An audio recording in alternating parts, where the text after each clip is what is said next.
हलाल सरमाया के नाम पे हुए बेंगलुरु में आईएमए घोटाले के बाद लोगों में गम और गुस्सा और मायूसी छा गई थी।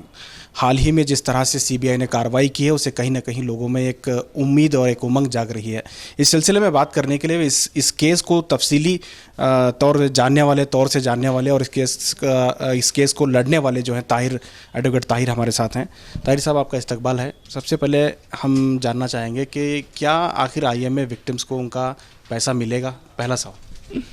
देखिए, मैं स्टार्टिंग से बोल रहा हूँ कि जो जितनी भी प्रॉपर्टियाँ इसकी सीज़ हुई हैं और जैसे कि फॉरेंसिक ऑडिट के बाद हमारे रोशन बेग और जो दूसरे भी मज़ीद लोग अरेस्ट हुए हैं उनकी जो प्रॉपर्टियाँ सीज़ होएगी, तो मुझे लगता है 60% पैसा हर एक इन्वेस्टर को 100% इंशाअल्लाह अल्लाह ने चाहा तो 60% पैसा लोगों का ज़रूरी मिलेगा इसमें।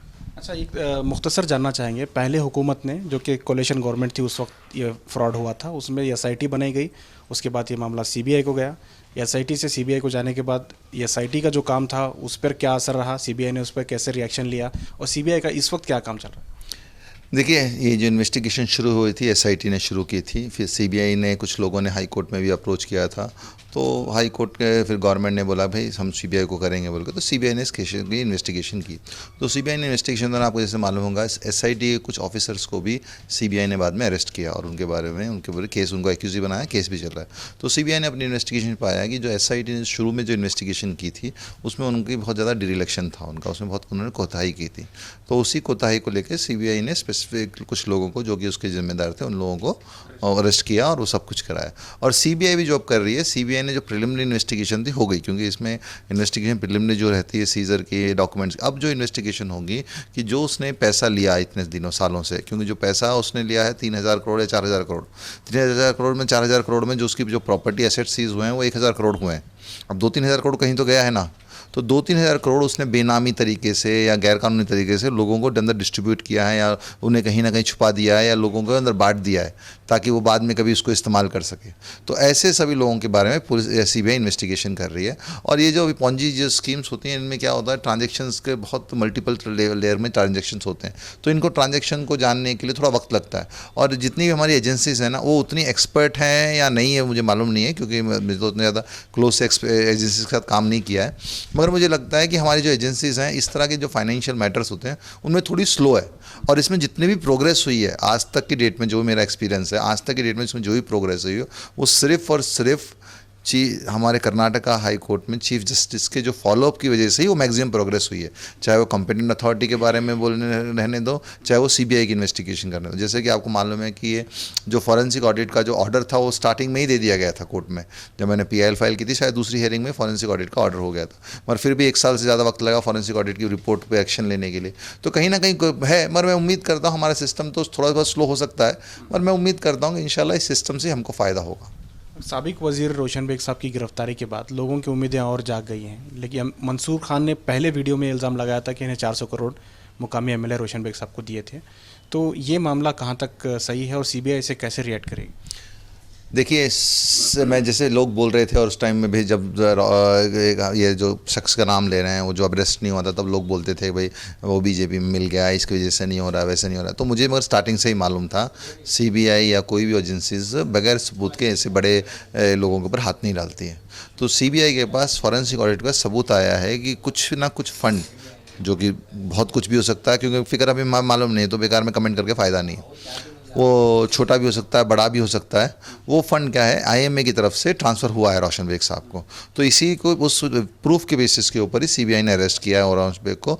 और जो वक्त क्यों लगा सीबीआई को अरेस्ट करना? वही बता रहा था, ये जो जितनी भी चीज़ें सामने पहले तौर पे नहीं मिलती, क्योंकि देखिए कोई भी पॉलिटिशियन किसी आदमी से अगर रिश्वत भी ले रहा है या कोई बेनिफिट ले रहा है तो पेपर में लिख के देगा नहीं ना कि भाई तुम रोशन बेग को तुम 300 करोड़ दे रहे हो, 200 करोड़ दे रहे हो, 100 करोड़ दे रहे हो। इसका एक मल्टीपल लेवल पे ट्रांसफ़र होता है वो पैसा, तो पैसे को डिटेक्ट करने में, उस ट्रांसफ़र को डिटेक्ट करने में वक्त लगता है और वो सिर्फ ये फॉरेंसिक ऑडिट से ही पॉसिबल होता है। और फॉरेंसिक ऑडिट की रिपोर्ट जो मैं आपको बता रहा हूँ कि अप्रैल में आई थी, अप्रैल के टाइम में क्या चल रहा था, कोविड का इशू चल रहा था, तो अक्टूबर तक उसमें कोई एक्शन नहीं हो पाया।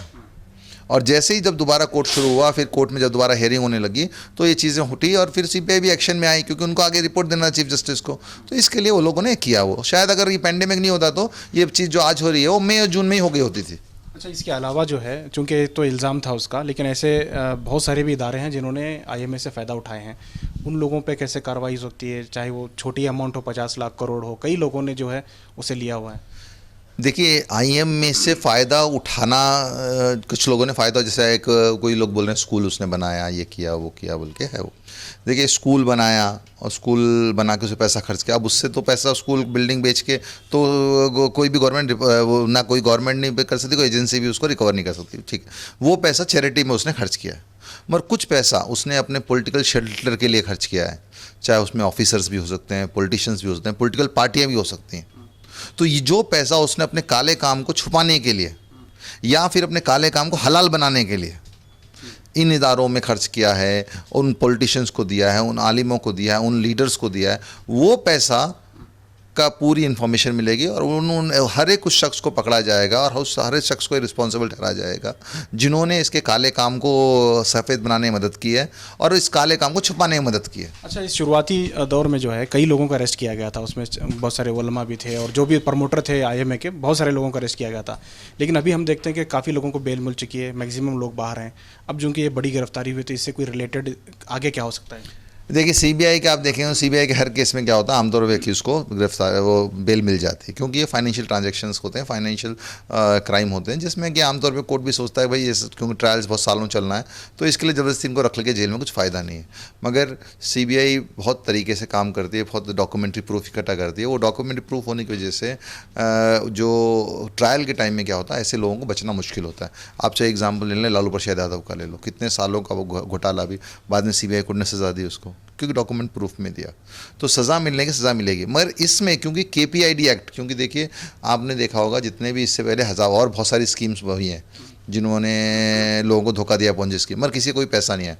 सिर्फ इस केस में, आईएमए के केस में नेक्स्ट जैसे ही घोटाला हुआ था उसके 2 दिन के अंदर मैंने हाई कोर्ट में केपीआईडी एक्ट को उस पर लागू होने का एक पीएल डाली थी। उसी पीएल के ऊपर एक्शन हो के आज ये पहला केस है कर्नाटका के अंदर या पूरे साउथ इंडिया के अंदर, हिंदुस्तान के अंदर, जिसमें केपीआईडी एक्ट को पहले दिन से यानी कि इन्वेस्टिगेशन में लागू हो रहा है। उसी की ये वजह है, उसी पीआईएल की वजह है कि ये जिसमें आप देख रहे होंगे कि कॉम्पिटेंट अथॉरिटी लोगों से क्लेम के लिए भी कॉल फॉर कर रहा है, स्पेशल कोर्ट भी बन रहे हैं, प्रॉपर्टियां भी सीज हो रही हैं, फॉरेंसिक ऑडिट भी हो रहा है। ये सिर्फ और सिर्फ क्योंकि लॉ में है। अब तक क्या था, लोगों को लॉ उसको लिए अप्लाई नहीं करते थे, तो लॉ अप्लाई करेंगे तो काम होएगा। अगर पूरे तरीके से अप्लाई होएगा तो मैक्सिमम जितना भी पैसा लोगों को खरोच के निकाल सकते हैं वो निकाले जाएगा। तो लोगों को मैं एक बता देना चाहता हूँ आपके चैनल के माध्यम से कि उनको बिल्कुल भी डरने की ज़रूरत नहीं है। उनको ऐसा लगता रहेगा कि भाई ये पैसा लेके वो कोई अथॉरिटी मिसप्लेस कर देगी या पॉलिटिशियन इसको आगे पीछे कर देंगे, तो ऐसा नहीं होने वाला है, क्योंकि पूरे स्पेशल कोर्ट भी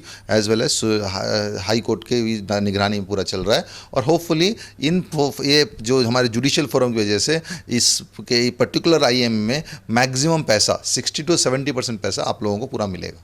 अच्छा सर, अभी क्लेम फॉर्म तो शुरू हो चुका है, क्लेम फॉर्म का प्रोसेस चलेगा एक महीने तक। क्या लोगों को कितना इंतजार करना पड़ सकता है अपने पैसे हासिल करने के? देखिए आप 1-2 हज़ार करोड़ की प्रॉपर्टीज़ है, उसको लिक्विड होना ही का अलग एक स्वीट टाइम लगेगा, ठीक है। अब जैसे मान लीजिए, अब एग्जांपल बताता हूँ, रोशन बेग को अरेस्ट किए, अब रोशन बेग की 4-5 प्रॉपर्टियाँ सीज करी कि ये तो रोशन बेग भी उसमें एक पार्टी है। रोशन बेग को सब कॉन्टेस्ट करेंगे इसको कि भाई ये नहीं, ये प्रॉपर्टी मेरी बनाई हुई है, ऐसा किए वैसे, तो वो कॉन्टेस्ट में जो टाइम लगता है ना वही टाइम है बस। फिर उसका लिक्विडेशन, क्योंकि कॉन्टेस्ट होता है तो फिर पहले ये नोटिफिकेशन को एब्सोल्यूट करते हैं, उसके बाद फिर उसको लिक्विडेशन प्रोसेस चलता है। तो ये जो प्रोसेस है, ये क्या है, हज़ारों करोड़ की प्रॉपर्टी इन्वॉल्व होती है, लिटिगेशन रहती है, तो 4-5-6 महीने यानी 1 साल तक भी लग सकते हैं। मगर एंड ऑफ द डे में आप लोगों को पूरे पैसे मिलेंगे और मैक्सिमम पैसा मिलेंगे आपको। बहुत बहुत शुक्रिया। ये थे ताहिर साहब जो हैं शुरुआती दौर से जो है इस केस को लड़ रहे हैं और इसमें पूरी तरह से इन्वॉल्व हैं। उनका कहना है कि हिंदुस्तान में ये पहला मौका होगा कि इस तरह के फ्रॉड मामले में लोगों को अपना पैसा वापस मिल रहा है, भले ही वो कितना भी परसेंटेज हो उसका, लेकिन कहीं ना कहीं वापस मिल रहा है। कैमरा पर्सन समीर के साथ शाहिद काजी, बेंगलुरु।